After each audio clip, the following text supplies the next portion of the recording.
Manchester United starting 11 if they could only use academy players. Welcome to my series on how Europe's elite clubs would look if UEFA decided to make a rule for whatever reason. Clubs cannot have any players that aren't academy graduates or part of the academy, which will hopefully never happen because it wouldn't be a good rule, but it's fun for a YouTube video and review. So, we're going to come to a conclusion which team actually has the best academy graduates, and it's based on current players only. So, retired players, they don't fit the requirement, and when we're done with all the clubs, we'll put them into a tier list. Starting off in goal, the formation is going to be a 4-3-3 as usual. In goal is going to be current Crystal Palace and England international Dean Henderson, who joined Manchester United's academy in 2015. He was sent out on loan a couple times, his most successful loan spell being for Sheffield United, which is where he started to gain recognition across the world. He did actually manage to impress the United staff that they told him he's part of the first team now and will get some game time. He managed to make 13 appearances for Manchester United before leaving on loan again to Nottingham Forest, and the bridges were burned between Dean Henderson and United. So he left the club permanently in 2023 to join Crystal Palace for £20 million, £15 million straight up, and £5 million add-ons, where he's now established himself as a first-choice keeper, becoming a fan favourite and making crucial saves to helping them win the FA Cup.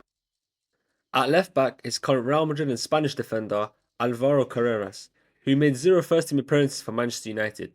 He was sold for €6 million to Benfica with a buyback clause and was highly rated at the club. But there's a saying, when Real Madrid come knocking, it's a different type of knocking, and he didn't return back to Manchester United. He's still yet to receive an international call-up, but I'm sure that's imminent. At left centre-back is Villarreal centre-half Camboala.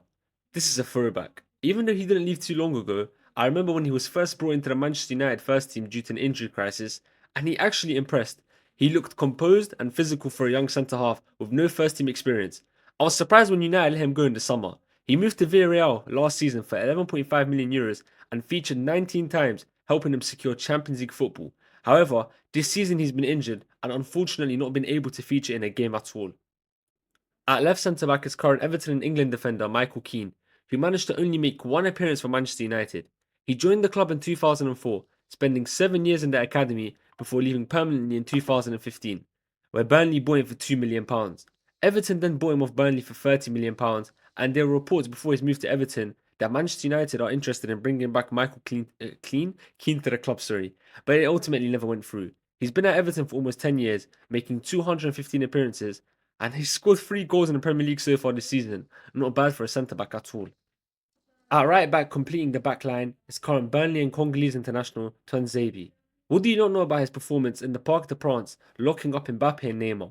Lockdown, man. What a good time that was. He was sent on 3 consecutive loan spells to Aston Villa and somehow didn't sign permanently. That's funny to me. Tuanzebe managed to make 19 first-team appearances for the United first team. That made no sense. He made 19 appearances for the United first team, eventually leaving United on a free to join Ipswich Town. And if I'm not wrong, he has a court case going on with Manchester United currently.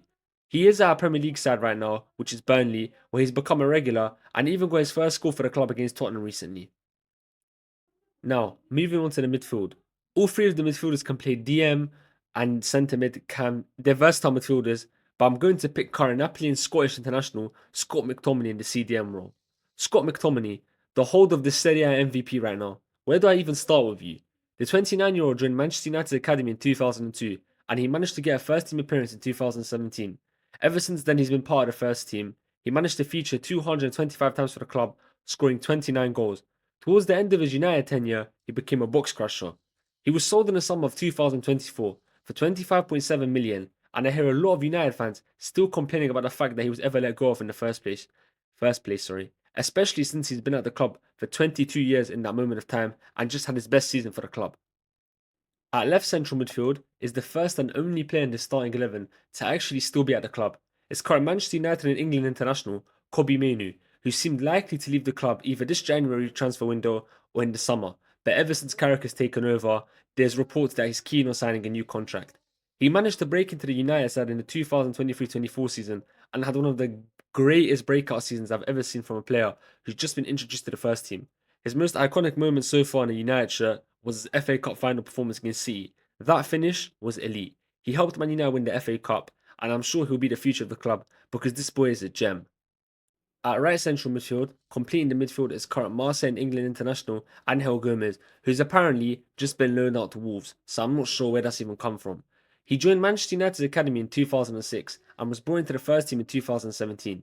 He managed to make 10 appearances for the club, and despite being very, very highly rated and talked about by members of the club, he decided to leave his boyhood club on a free to join Lille.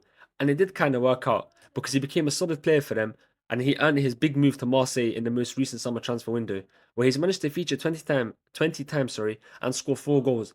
So I'm just a bit confused where this has come from and why Marseille have decided to let go of him. At right wing is current Newcastle Swedish international Anthony Elanga. He joined Manchester United's academy in 2015 and got introduced to the first team in 2021. He had a decent breakthrough season, scoring against Atletico Madrid and Nottingham Forest, where he famously hit the griddy celebration, and everyone made edits out of it. You could see he was a raw up-and-coming winger who had blistering pace on him, but when Ten Hag took over, he didn't see much time on the football pitch and ultimately decided after 55 appearances for the club that he was going to leave in the summer. He was sold for 15 million euros to Nottingham Forest, and he had 2 good seasons at Forest, which earned him his big money move to Newcastle in the summer for £55 million. He hasn't had the start he would have liked, but the glimpses are kinda there. At striker is current Barcelona and England international Marcus Rashford, who's technically still a United player, but it's unsure whether or not he'll ever play for the club again. I would have said before Carrick took over that he's 100% never playing for United again, but now I'm not sure, because if Barcelona do want him, I can't see how he turns them down, because he seems to be doing good there.